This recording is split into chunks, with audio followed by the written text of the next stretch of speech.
আপনি তো প্রবাসে দীর্ঘদিন ছিলেন বা আমাদের যে উত্তাল সময়টা সেই সময় তো আপনি দেশে ছিলেন না, যতটুকু সম্ভব আপনি অনলাইনে দেখেছেন। তো এখানে আমি দেখলাম যে এখানে আসলে পুরো পরিবেশটা পরিস্থিতিটা তুলে ধরার চেষ্টা করেছে। তো আপনি এখানে আসলেন, আপনাকে আসলে কেমন লাগলো বিষয়গুলো? এটা আসলে আমি এজন্যই শর্ট ভিডিওটা করা, সেটা হচ্ছে আজকের এই সময় আমি এখানে এসে জুলাইয়ের যে একটা উত্তাপ আমাদের প্রবাসীদের মাঝে, যে একটা জাগরণী, মানে অনলাইনের মধ্যে আমরা যেভাবে উপলব্ধি করতে পেরেছিলাম, বাস্তবিক রাজপথে যারা এখানে ছিল বা তোমাদের মতো যারা এখানে ছিল, দেশে ছিল, তারা যেভাবে যুদ্ধে অংশগ্রহণ করে অথবা সম্মতি দিয়েছিল, ওই যে একটা সময়, সেই সময়টা আসলে আমরা ওইভাবে ফিল করতে পারিনি। অনলাইনে তো আর সবগুলো সম্ভব না, এটা জাস্ট বলা যায় যে কোনো রকম দেখা যাচ্ছে যে আমরা কিছু নিউজ পাচ্ছি, আবার কিছু নিউজ পাচ্ছি না, এর মনে একটা অবস্থা। তো সেখানে আজকে এখানে এসে বলা যায় যে মোটামুটিভাবে হ্যাঁ, খুবই খুবই আপনার জুলাইয়ের যে একটা আমাদের চেতনা, এটা আরও বেশি নিজের মধ্যে আরও বেশি উদ্বৃত্ত হয়েছে, আরও বেশি ফিল হয়েছে। আর বিশেষ করে এখানের যে প্রোগ্রামগুলা, যে স্ট্রাকচারগুলো, ওগুলো খুব সুন্দরভাবে ফুটিয়ে তুলছে।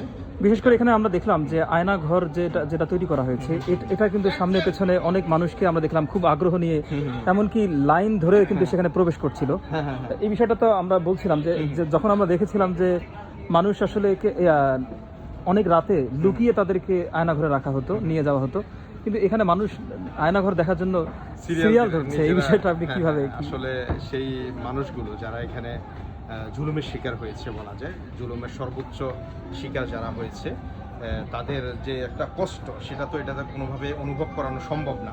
তারপর ওনারা চেষ্টা করেছে। তারপরে এখানে আবার সঙ্গীতের মাধ্যমে সবাই যেভাবে ওই সময় জাগরণী একটা সবার মাঝে যে একটা সঙ্গীতের মাধ্যমে যে একটা জাগরণ সৃষ্টি করেছে, সে একটা চেষ্টা এখানে দেখলাম।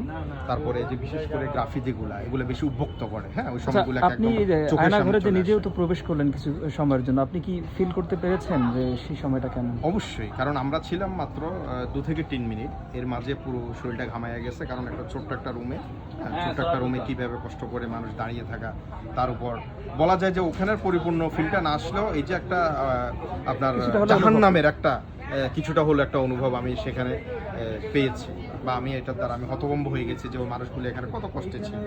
সর্বোপরি এই গ্রাফিতিগুলো আমার সবচেয়ে ভালো লেগেছে, মানে পুরো বিষয়টাকে একত্রে তুলে ধরা সেই সময়ের যে নিউজে আমরা যে বিষয়গুলো দেখতাম। এটাই আমার সবচেয়ে আপনার মনে হচ্ছে আমরা এগুলো যেন এই আমাদের জুলাইয়ের যে একটা শিক্ষা বা যে একটা বিপ্লব, এটা যেন আমাদের মনে ধারণ করতে পারি। এর থেকে শিক্ষা নিয়ে যেন আমরা পরবর্তী সময় যে কোনো ফ্যাসিস্ট, যে কোনো সরকারের, যে কোনো দেশের ক্ষতি করে এমন কোনো